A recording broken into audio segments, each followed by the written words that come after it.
It's rare that I make a part 2 to a video, for a number of reasons, but last month's video taking a look at some of football's greatest ever redemption arcs seemed like a suitable exception. Not only was it enjoyable to write and research, given the feel-good nature of it, there were lots of players and stories that I was disappointed to have to leave out, and plenty of you seemed to enjoy it as well.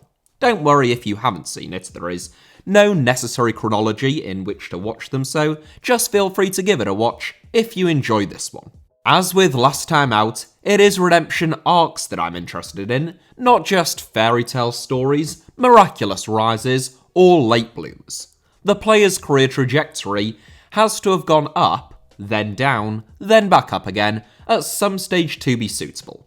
Hence, the term arc. As I said last time out, someone like Jamie Vardy or Ian Wright's careers might look something like this when plotted on a graph. Meanwhile, we're looking for a trajectory that is really more like this.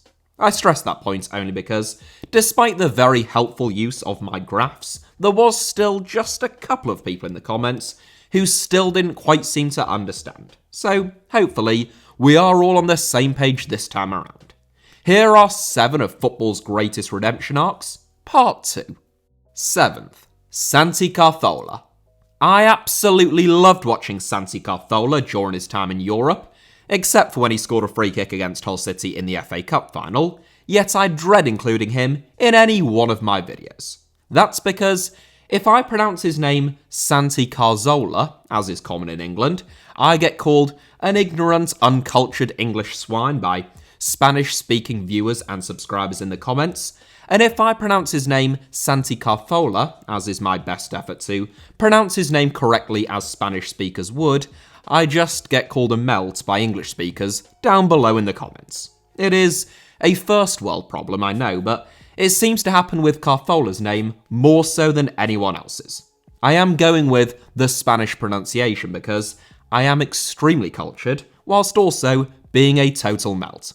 Carzola is among the most two-footed footballers to have ever graced the Premier League, and at his best, he was an incredible asset to Arsenal. Like Mesut Ozil, but without the baggage, and at a much smaller price tag. Indeed, Carzola set the Gunners back just £10 million when he arrived from Malaga in 2012, which was considerably less than Malaga had actually paid for him themselves just a year earlier.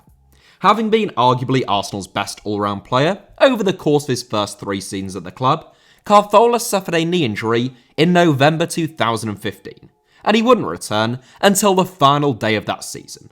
At the beginning of the following season, Carzola suffered an injury to his Achilles tendon against Ludogorets in the Champions League that was initially expected to rule him out for just a month. However, standard treatment didn't work, so Carzola went under the knife in December. In the end, he underwent 8 separate rounds of surgery on his ankle before the tendon contracted gangrene, and he was informed that he may never walk again and that he could even lose his leg.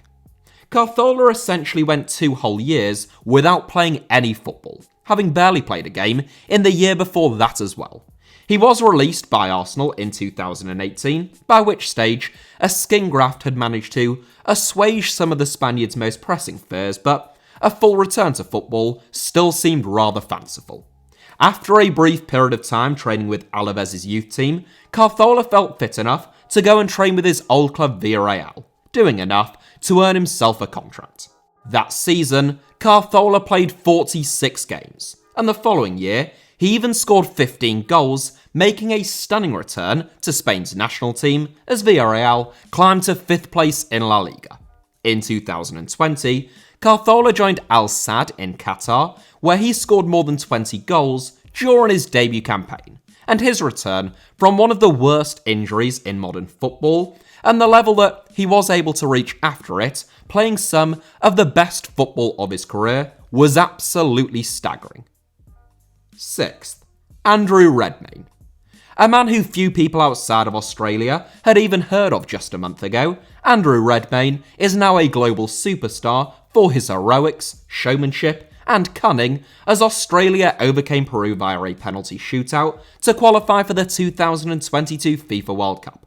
Redmayne's antics might have just seemed like typical Aussie sporting tomfoolery, and we're not exactly unfamiliar with Australia having talented keepers. Much like the US, it is typically the position in which the country has been strongest, producing the likes of Mark Bosnich, Mark Schwarzer, and Matt Ryan over the years. However, Andrew Redmayne's story is not quite the same as those others, and his ascent to legendary status last month came in what was only actually his third cap for the national team, aged 33. Redmayne is someone who has never played football outside of Australia, and 6 years ago, aged 27, when he theoretically ought to have been hitting his prime as a goalkeeper, Redmayne was on the verge of announcing his retirement. He was at Western Sydney Wanderers at the time, his fourth A-League side, having struggled to consistently nail down a starting berth at any of the previous three. A horrible run of form saw Redmayne relegated to the bench, and feeling as though his career was only heading in one direction, he completed a course to become a barista in anticipation of giving up on the sport. I don't suppose that it was necessarily Manny Pacquiao related, but you get the general idea. It was a dramatic fall from grace for a man who starred for Australia at youth level, winning a whopping 25 caps for the Socceroos under-20s and getting offered a contract at Arsenal before the Gunners changed their mind and went with Wojciech Szczesny instead. However, just as he was on the verge of quitting football, Western Sydney Wanderers told Redmayne that he was heading to Sydney FC in a swap deal where goalkeeping coach John Crawley took him under his wing. Both Redmayne's game and his confidence came on leaps and bounds in the months and years that followed. And when Sydney FC's number one, Danny Vukovic, moved to Belgium joining Genk, that was Redmayne's chance to shine. He grabbed it with both hands, making the PFA A-League Team of the Year in the 2017-18 season, winning the A-League Goalkeeper of the Year award in 2019-20, and becoming an A-League All-Star in 2022. In spite of all that, there were still those who had their doubts about Redmayne heading into that crucial World Cup decider against Peru, and he had won just two previous caps for the Socceroos, one in 2019 and the other in 2021. He would silence any lasting critics in the best way possible though, and complete one of football's all-time great redemption arcs, coming on in place of Matt Ryan for the penalty shootout, and pulling out the two saves which saw a frankly very underwhelming and oftentimes unimpressive Australia team qualify for their fifth successive World Cup. Fifth, Junior Messias. An inclusion that is just straight up stolen from the top comment on the previous video, like the shameless lazy thief that I really am. If you are someone who watched that first video and who also ventures down into the comments, then feel free to skip ahead. Junior Messias was born in Belo Horizonte, and he was once very highly thought of in the Cruzeiro youth ranks. Despite his early promise though, Messias did not progress as Cruzeiro had hoped, and when the club didn't offer him a professional contract, the best offer that he could get came from the 7th tier of Brazilian football. So, Messias quit football, and he went out in search of an income to provide for his family by relocating to Turin in Italy, where his brother already lived. Messias worked initially in Turin, polishing bricks recovered from building sites for 20 cents a brick, before finding work delivering kitchen appliances. Masias was confident that he wasn't good enough to make it as a professional, and even if he wanted to try, he wouldn't have been able to sign a contract with anyone by virtue of the fact that he was an undocumented migrant. Nonetheless, Masias rediscovered his love of football without the pressure of trying to earn a contract, whilst playing amateur football with a group of Peruvian migrants. The day that he was approved for a residency visa, Masias signed for Casale in the 5th tier of Italian football. It was the highest senior level Masias had ever played at, and his first time playing competitively in 4 years. But you would not have been able to tell, as he scored 21 times in only 32 games.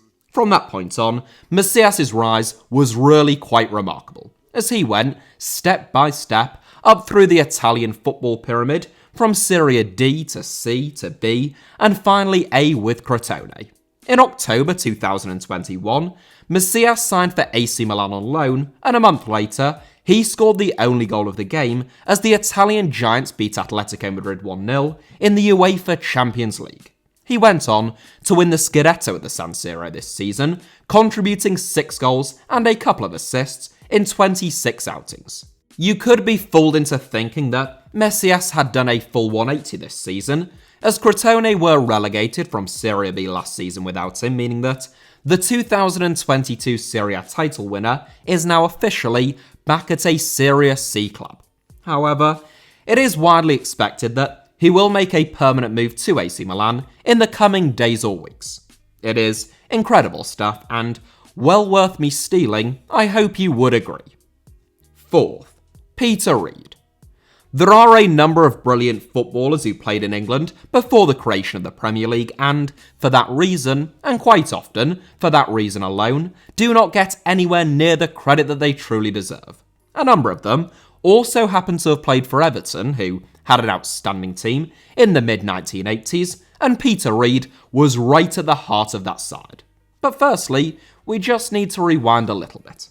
Although Reid is from Merseyside, he came through the youth ranks of Bolton Wanderers and spent the first 8 years of his career with the Trotters. Reid was Bolton's star man when the club won the Second Division title and promotion to the old First Division in 1978, aged only 21, and a raft of top teams was said to be interested in signing him.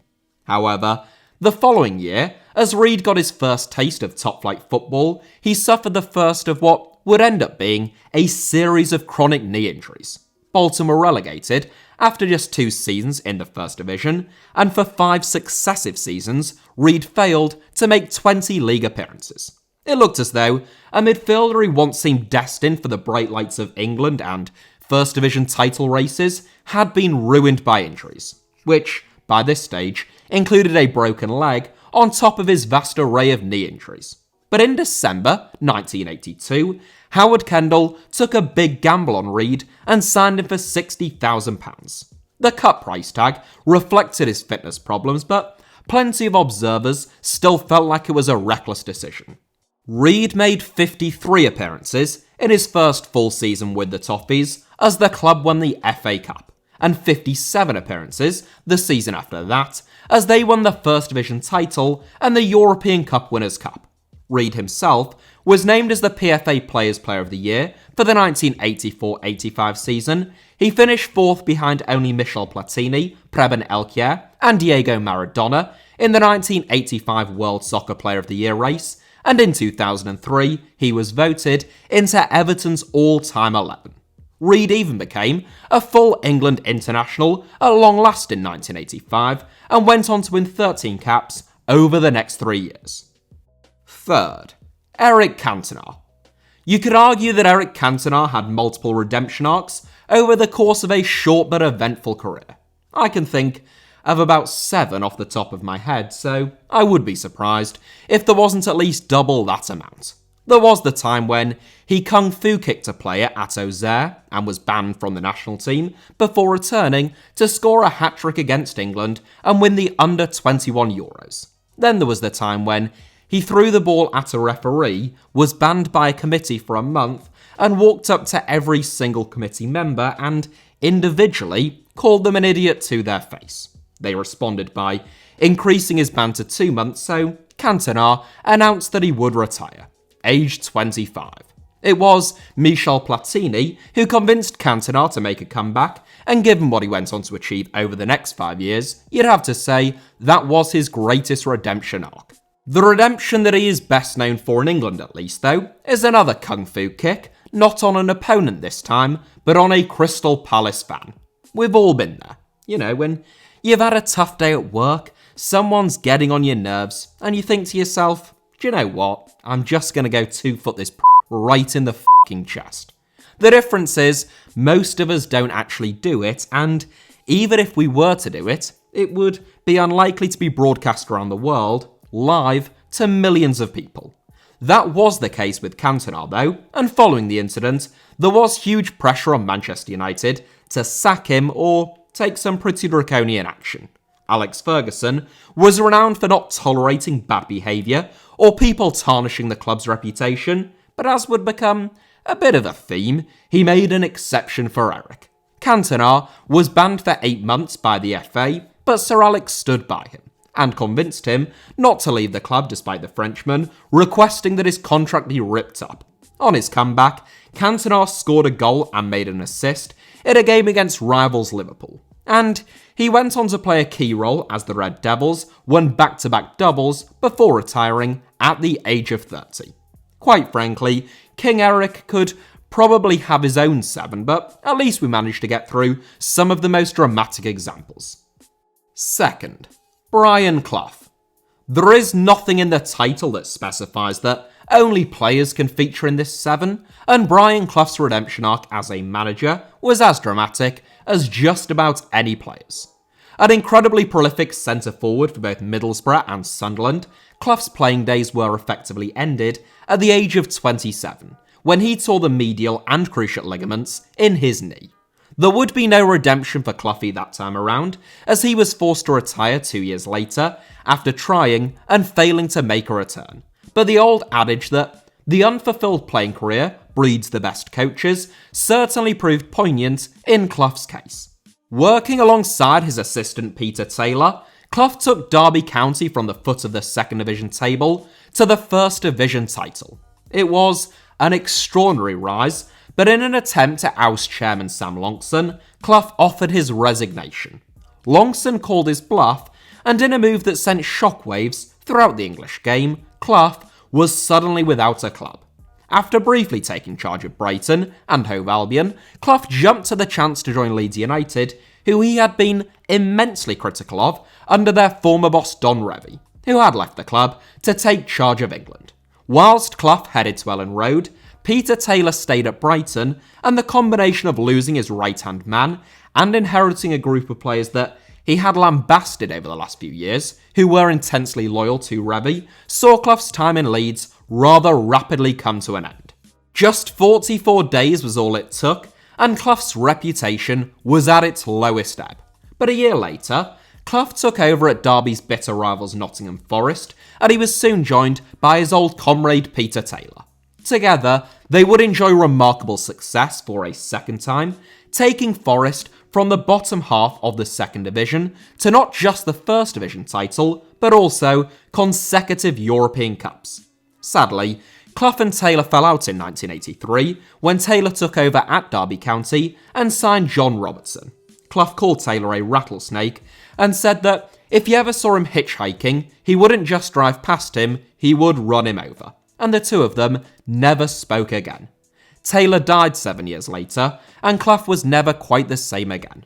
A lesson for life, to always try and reconcile relationships that are worth reconciling. First, Paolo Rossi.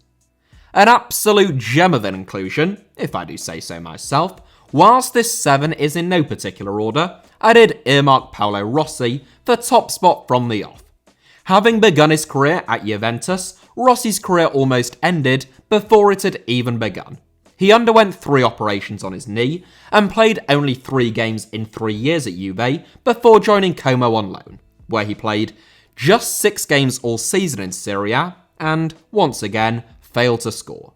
Rossi subsequently dropped down to Serie B with Vicenza, who made him their main man, and after firing the club to promotion in his debut campaign, Rossi won the Serie A Golden Boot in his first full season in the division, inspiring newly promoted Vicenza to a quite remarkable second-place finish behind his old club Juventus. After Rossi starred as Italy reached the semi-finals of the 1978 World Cup, he looked set for legendary status.